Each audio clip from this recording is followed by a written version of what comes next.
Oke guys, nah ini sekarang katanya Gojek dan Grab itu argonya suka beda ya. Jadi kalau Grab ini aplikasi anak bangsa suka korupsi rute ya, rute atau map yang ditempuh biar murah gitu. Oke, mari kita buktikan dulu ya. Gimana ini saya udah siapin, ada handphone satu lagi. Saya coba di Grab kayak gini. Ini untuk di Grab argonya 161.000 ya, 161.000 ini argonya Grab. Ini dari Maracas Square ke Central Park Mall. Nah ini dari Maracas Square ke Central Park Mall ya. Ini harganya 161.000 karena dia lewat tol. Ini jadi jalurnya ini lewat tol nih tuh. Dari sini masuk dulu ke tol. Ini pakainya tolnya tol dalam kota. Langsung bablas lurus sampai ujung di arah Central Park Mall nih ya. Ini rutenya kurang lebih ya sekitar berapa kilometer ya. Nanti kita cek juga di Google Maps-nya. Dan ini kita juga udah siapin dengan tujuan yang sama di aplikasi anak bangsa. Nah ini dari Maracas Square ke Central Park Mall. Dan ini kita bisa lihat sendiri ya, rute yang hijau ini lewat jalan biasa, jadi nggak pakai lewat tol. Rutenya otomatis jadi lebih pendek. Nah ini untuk Gokar sendiri harganya 145, tapi di Grabnya harganya sekitar 161. Jadi lumayan ya perbedaannya itu sampai 15 ribuan kurang lebih ya, sekitar 15 ribuan itu bedanya. Dan biasanya customer itu kalau dari Bekasi ini Maracas Square ke Central Park Mall pasti minta lewat tol. Nah sedangkan kalau kita cek ya lewat tol itu, kita cek di Maps,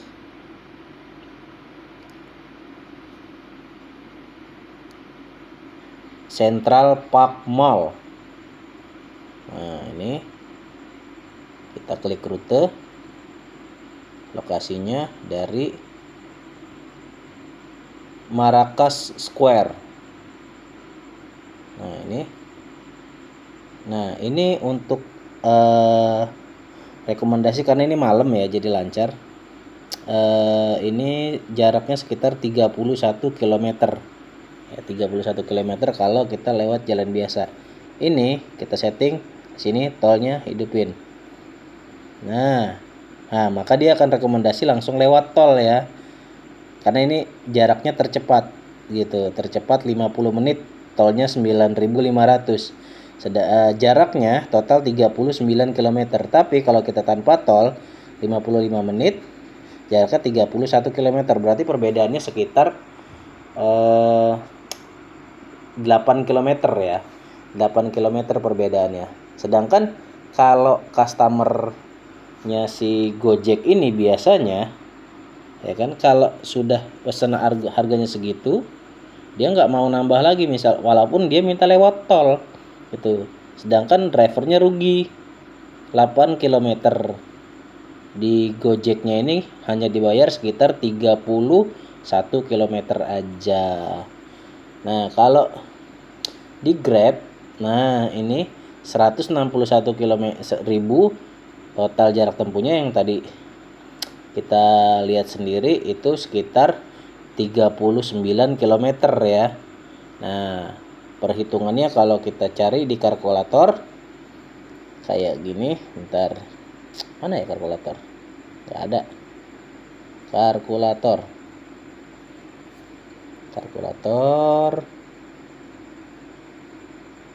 nih, kalkulator. Nah perbedaannya cukup banyak ya, dari misalnya 161 dikurangi, biasanya ada biaya pemesanan 10.000, tinggal 151.000 ya. Enggak 151.000. Nanti baru di sini dikurangin 20%. 20%, mana persennya? Nih. Total yang diterima oleh driver ini 120.800 gitu. Nah, kalau kita hitung dari jumlah ini 39.000 km dikali 3.000. Nah, masih masuk lah ya dari tadi 120.000. Tapi kalau di Gojek hanya 31 km. Tadi harganya 145, 500 dikurang 10.000 biaya pemesanan sama dengan 135 dikurangin lagi 20%. Nah, hanya diterima sekitar 108.400 drivernya. Nah, 3.000 dikali 31 itu 90, totalnya yang diterima harus dibayar itu sekitar 93.000, tapi dengan 104.000 tadi termasuk menguntungkan juga ya, lebih sedikit lebih mahal dari 3.000 per kilometer di luar dari jarak jemputnya nih. Nah, begitu kira-kira. Gimana ya guys? Nah, ini aplikasi anak bangsa ini yang tercinta selalu bikin rute terpendek agar kesannya Gojek ini murah ya. Jadi kesannya biar Gojek itu murah, customer akan lari ke Gojek karena ada perbedaan harga ya 10.000, 5.000, 20.000 itu lumayan buat customer. Tapi yang jeleknya ketika di lapangan itu nanti customer mintanya lewat tol, mintanya lewat rute yang berbeda, padahal kita dibayarnya flat ya. Jadi apakah benar ini bisa disebut korupsi? Ya bisa dibilang gitu juga sih. Ya mungkin karena petingginya sudah masuk istana kali ya. Jadi budayanya jadi berubah. Beda sama Gojek zaman dulu, aplikasi anak bangsa yang benar-benar menghidupi banyak driver ya, mulai dari driver online Gojek, Gokar, bahkan sampai banyak yang main GoFood segala macam tuh. Mereka merasa Gojek ini menjadi tulang punggung mereka gitu. Tapi semakin kesini semakin ngaco aja gitu. Sampai di motor sendiri itu ada yang namanya aceng, argo goceng. Itu gila sih sumpah. Dan perbedaannya mobil sama motor, ini mobil terima yang paling rendahnya lah ya, itu 14.400 di luar Gokar hemat ya. Kalau untuk motor itu 10.800.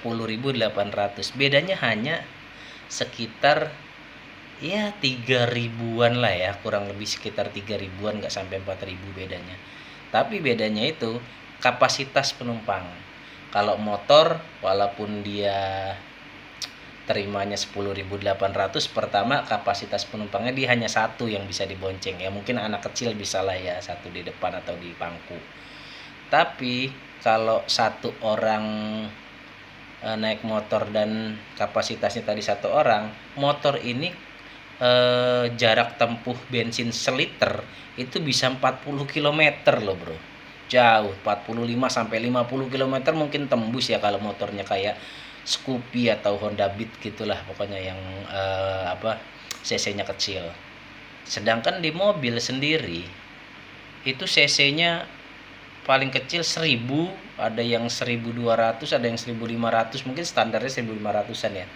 Dan rata-rata 1 kilometernya itu 1 kilometer 1 liternya itu hanya tembus sekitar 12 sampai 15 km tergantung kondisi jalan juga ya.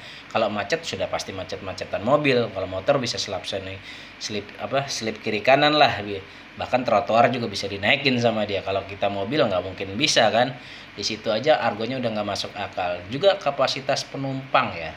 Kapasitas penumpang kita ini kalau di Gokar itu dengan harga segitu 14.400 itu bisa naik 4 orang. Bayangkan kalau tuh orang 4-4-nya naik Gojek.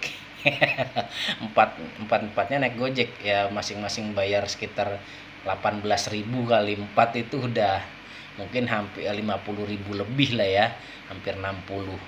Sedangkan dengan uang 23.000, hampir 3 kali lipat di bawahnya itu, Gojek tadi bisa naik langsung berempat. Terus ya minimal banget adem lah ya, kagak seperti motor yang langsung kena terik matahari gitu. Minimal banget ya, mobil mau Sigra, mau Calya, mau Ayla, ya minimal itu adem lah ya. Sepanas-panasnya AC mereka tetap adem lah kalau dibandingkan dengan motor yang langsung kena terik matahari gitu. Tapi kok yo gimana ya, dipikir-pikir apa nggak ada ya peran pemerintah untuk mengatur argo. Sedangkan menurut saya argo untuk taksi ini, taksi online ya khususnya, sudah nggak bisa sih pakai dengan cara argo flat seperti ini. Beda kalau mau ngikut-ngikutin luar negeri yang jalannya rata-rata SDM-nya juga nggak rendah lah, SDM-nya juga tinggi. Mereka nggak nerobos jalan, nggak nerobos nggak seperti di Indonesia. Kalau udah ketemu rel kereta api apa segala macam itu udah pada nyerobot semua. Jadi kondisi jalannya juga lebih stabil di luar negeri. Mungkin cocok untuk dikasih tarif taksi online dengan harga flat. Tapi kalau di Indonesia ini kayaknya nggak bisa, karena gimana pun juga kita mengacu kepada seperti Bluebird lah. Bluebird itu punya argo berjalan, macet argonya jalan, jalan pun argonya jalan, lancar pun argonya jalan gitu. Jadi mereka nggak akan pernah protes. Makanya banyak orang customer ya, termasuk yang lebih sering membandingkan, oh enakan naik Bluebird gitu. Banyak sampai influencernya juga tuh dengan iklan, enakan naik Bluebird, supirnya ramah-ramah, supirnya nggak cemberut, supirnya nggak manyun, supirnya mau bantu gini gitu. Ya memang betul sangat mau itu. Beda juga argonya, karena kamu juga bayarnya pasti lebih mahal. Nggak mungkin sama dengan bayar taksi online. Taksi online udah mah dibayar deket, cuma 12.000 yang hemat. Jemputnya jauh, tekor di bensin, juga kena macet udah bingung mengecaknya gimana, sisanya juga sedikit. Jadi kayak berasa kerja bakti. Wajar aja kalau cemberut. Kenapa? Ditambah lagi yang namanya taksi online itu rata-rata ada yang nyicil dari leasing, ada yang ya minimal mobil sendiri lah, walaupun itu nyicil ya, minimal mobil sendiri. Kalau sudah mobil sendiri, bannya kalau ganti ya ganti sendiri, nggak seperti Bluebird yang diganti sama perusahaan. Bensinnya ya tanggung sendiri, walaupun Bluebird juga sama, bensin tanggung sendiri gitu, cuman kan ada bagi persen ya.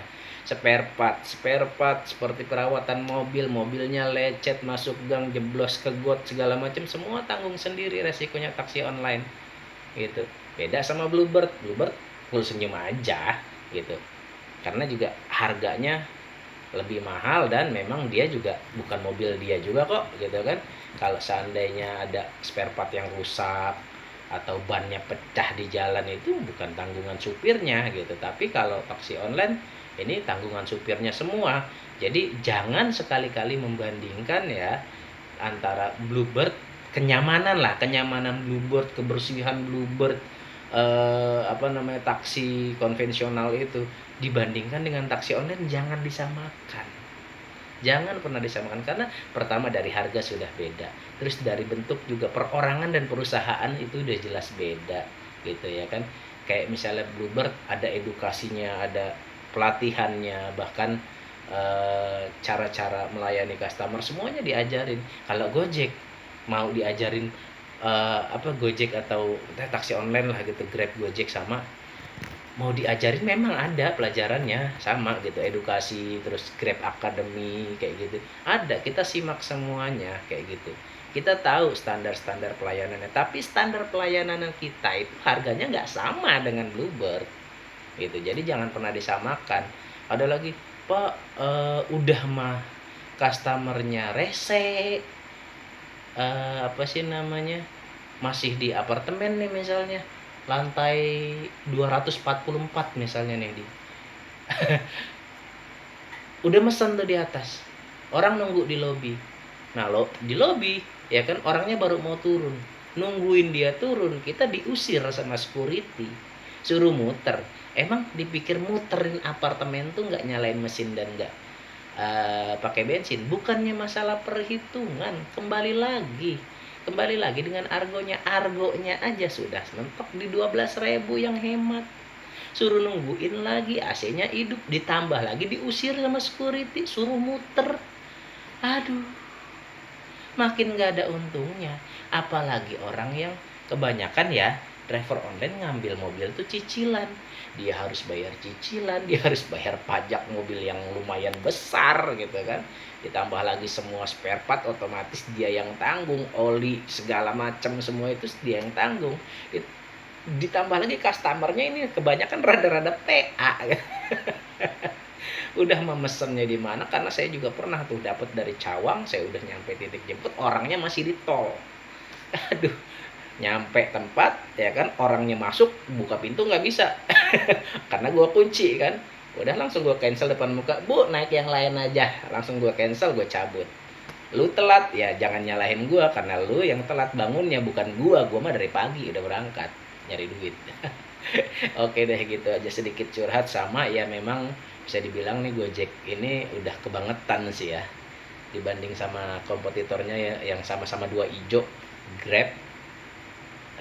Kalau Grab masih manusiawi lah, masih kadang-kadang di rute ke tol atau gimana gitu, karena kalau lewat tol juga otomatis bensin kita lebih irit, karena bisa kecepatannya lebih cepat daripada di jalan biasa yang banyak lampu merah ya, kayak gitu. Oke deh kalau gitu, silakan bisa dinilai sendiri ya. Kalau untuk videonya kepanjangan, ya yang mau simak boleh, enggak yang nggak apa-apa gitu aja ya. Mungkin nanti gue upload di YouTube ya, di sini gue pengen bikin channel juga sekalian ngevlog sambil narik. Oke gitu aja, thank you yang udah nonton.